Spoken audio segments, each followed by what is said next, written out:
Halo semua, di video kali ini saya akan membahas tentang transaksi pasar nego.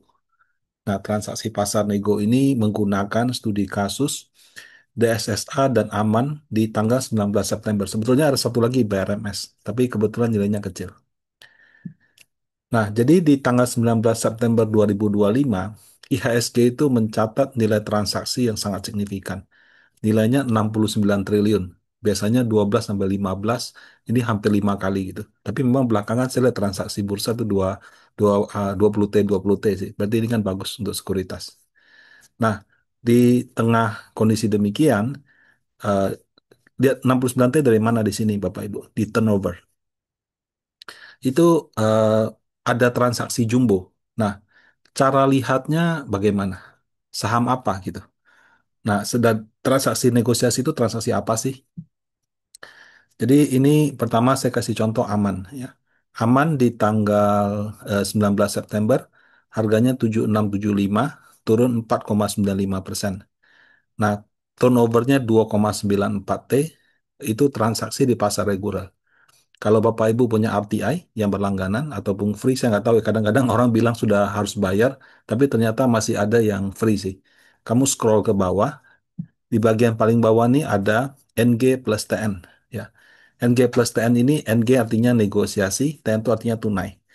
Nah, jadi di tanggal tersebut ada transaksi di pasar nego 69309510, jadi kira-kira 6,3 juta lot di harga 7675 dan 9 kali transaksi. Nah, 6,3 juta lot dikalikan 100 dikali 7675, 4,84 T. Nah, jadi kalau transaksi regulernya 3T, transaksi di pasar negonya hampir 1,5 kalinya. Mungkin 1,5 2 kali gitu. Nah, ini aman. Nah, kemudian ada BRMS. Kalau tadi aman loncat, aman ke bawah, ini BRMS loncat. Harganya dari, regulernya 3,15 T. Nah, kemudian kalau di scroll ke bawah, ada 300.000 lot di harga 455 dan 81.000 lot di harga 650.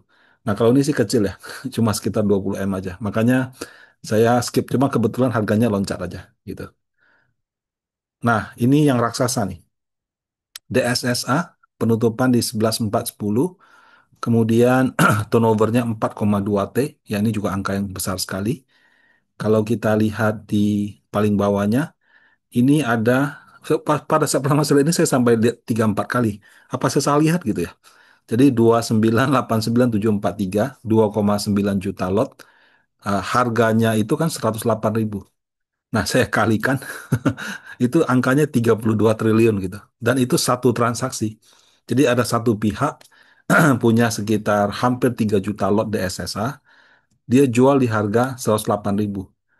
Nah, hari itu saya cek, yang penjualnya itu Sinarmas Sekuritas gitu. Pembelinya beberapa sekuritas asing. Nah, transaksi nego ini kalau dirupiahkan hampir 2 billion US dollar. Nah, jadi ini transaksi yang menurut saya sangat besar sekali.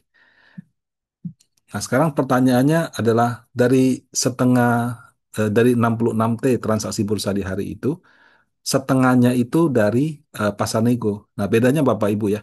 Kalau turnover ini hanya pasar reguler. Tapi kalau kamu lihat IHSG, ya, yang ini, IHSG ini reguler dan konvensional. Ini sorry bukan 66, 69T. Ya, maaf bukan 66 tadi. Jadi dari 69T transaksi bursa, hampir setengahnya dari DSSA sendiri. Nah, harganya 108.000, kira-kira 5,3% di bawah harga penutupan yang 114.000. Nah, pasar nego ini, Bapak Ibu, sering dipakai untuk transaksi dalam jumlah besar. Tidak selalu ya, tapi seringnya begitu. Bayangkan nih, Bapak Ibu, kamu punya saham DSSA 32T. Waduh, kayaknya ada bukan main gitu ya. Dan itu satu pihak loh, 32T cash semua loh. Nah, kamu mau jual semuanya. Gimana caranya jual saham DSSA 32T sementara on a good day dia itu 4T. Ya, on a regular day ya mungkin berapa ratus miliar. Nah, gimana caranya kamu jual 32T saham DSSA tanpa membuat ARB-nya berhari-hari gitu. Ya, kalau saya jualnya pakai harga market, ya mungkin nggak jatuh, tapi bisa dapat berapa. Tapi kalau kamu mau jualnya sekaligus banyak kan kamu habisin semua dia punya bid gitu. Nah, sementara kalau kamu lakukan itu, pasti harganya auto reject bawah gitu. Itu dari sisi penjual. Dari sisi pembeli, misalnya kamu mau beli ini 32T DSSA. Kamu butuh arah berapa hari supaya dan? Karena kamu kalau transaksi harian berapa ratus miliar, kamu mau beli 32 triliun, kamu mungkin beli dulu 300 miliar, 200 miliar. Habis langsung overnya. Nah, jadi karena kamu beli harganya naik tinggi, orang lain ikut-ikutan nih. Ada apa nih? Lagi arah nih, orang ikutan gitu. Nah, jadi makin tinggi akhirnya kamu itu harus membeli pada harga yang lebih tinggi. Sebaliknya sama. Kamu kalau lagi jual karena dilakukan berhari-hari, akhirnya harus terima dengan harga lebih rendah. Solusinya gini, kamu mau jual, kamu mau beli, langsung transaksi. Jadi nggak usah pasang bid offer di pasar reguler. Nah, jadi mereka istilahnya crossing gitu ya. Jadi langsung A jual ke B. Nah, dengan crossing, pertama tidak ada antrian bid offer. Jadi tidak perlu kita pasang, oh saya mau jual DSSA 180.000 sebanyak 3 juta lot misalnya. Yang beli juga sama, tidak usah pasang. Karena kalau ada pasangan sebegitu, langsung radar bandarnya keluar. Wah, ini siapa nih? Mau jagain harga atau mau apa gitu. Nah, kemudian harganya juga satu. Jadi kalau pembeli penjual sudah ketemu di luar, oke ya saya mau beli segini, oke, oh, oke lah, deal gitu. Nah, harganya satu. Settlement atau pembayarannya itu bahkan bisa disepakati. Kita nanti bayarnya T7 ya, uang saya lagi tunggu cair dulu. T2 ya, T3 ya, T1 ya, terserah gitu. Jadi itu kesepakatan dua pihak. Bahkan dia ada namanya di luar mekanisme bursa.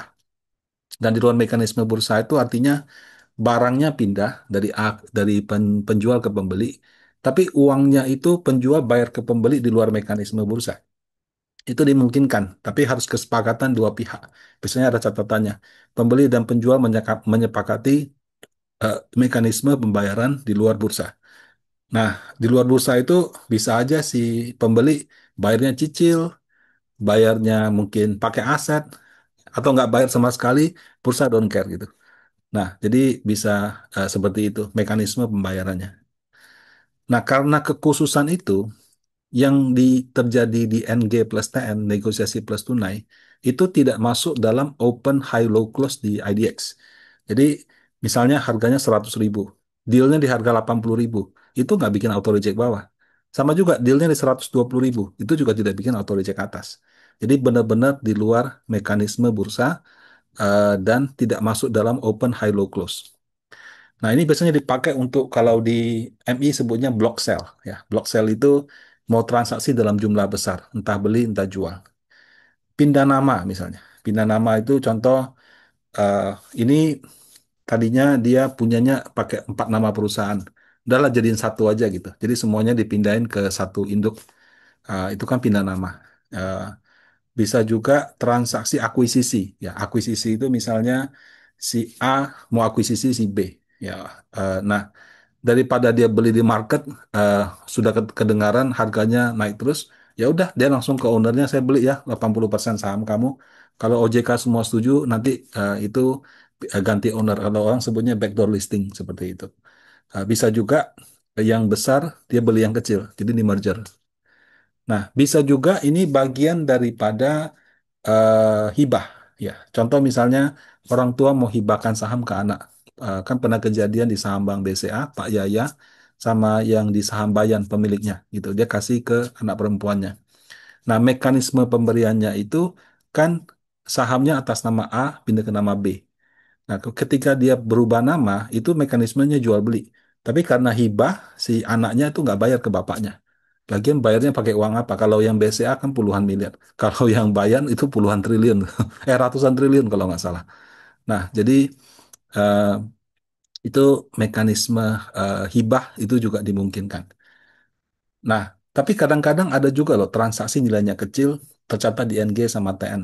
Tadi kan contohnya misalnya yang kayak BRMS gitu. Ada eh, segini 8953 tiga transaksi 11.450.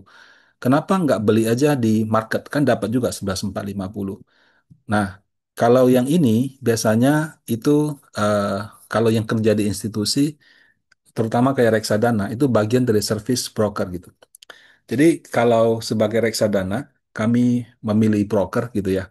Orang kan mungkin lihat fee-nya, lihat research-nya, lihat aksesnya, semua itu penting gitu ya. Eh, yang kami lihat itu juga salah satunya adalah eksekusi gitu. Nah, eksekusi itu ada yang eksekusi untuk reksadana indeks. Artinya saya harus beli misalnya IDX 30 saham sekaligus harus dan semua di harga closing. Nah, itu butuh skill tuh, ya, butuh skill, butuh sistem. Ada lagi eh, apa namanya yang bukan reksadana indeks. Jadi misalnya fund manager bilang, saya mau beli 1.000 lot di harga 1.000 eh, at best price lah, atau mungkin kalau di asing ada juga namanya VWAP ya, volume weighted average. Jadi harga rata-rata transaksi di hari itu. Ada juga yang bilang saya mau dapat 1.000 lot dengan harga 1.000. Nah, kamu yang beli, pokoknya saya taunya kamu yang beresin gitu. Kalau bisa dapat di bawah 1.000 bagus, kalau enggak ya minimal 1.000. Dan saya maunya 1.000 lot. Nah, terus si broker coba nih, dia bid di market. Kan dia liatin naik turun, naik turun. Oke, dia beli.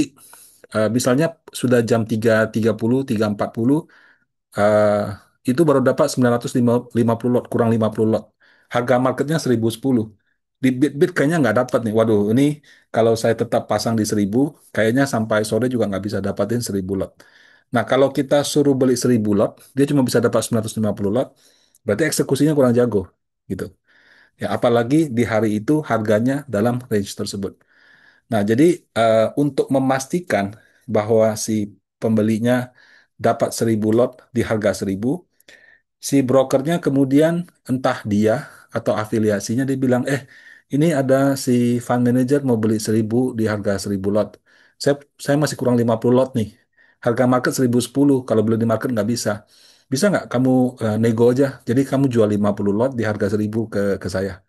Nah, jadi eh, 950 lotnya di pasar reguler, 50 lotnya itu di pasar nego. Nah, si fund manager tahunya saya dapat 1.000 lot di harga 1.000. Saya nggak peduli dia nego atau reguler.